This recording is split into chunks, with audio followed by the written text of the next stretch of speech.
If you're doing laser hair removal at home, listen up. You need this Ice Age Moisturizing Soothing Gel. Kasi aminin natin, di ba, every time we do DIYs, especially on hair removals, nakakakabay yung pitik niya, yung after effect niya na may pagka-warm at init at kirot.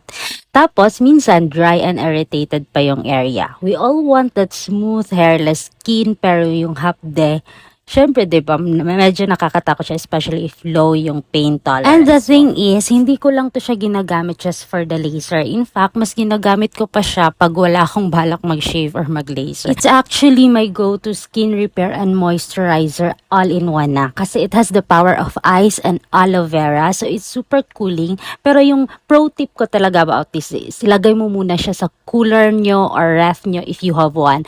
Kasi sobra talaga yung feeling niya, ang soothing niya, para kang nakaspa talaga. I also use this when nagkaka-sunburn ako and pag may dry patches or even when my skin feels pagod. Sobrang bilis niyang ma-absorb sa skin, lightweight lang at hindi siya malagkit sa feeling, and it just repairs your skin barrier like wonders. Perfect talaga to if you're looking for something na simple lang but all-in-one na. Especially sa mga nagtitipid dyan na naghahanap ng all-in-one skincare.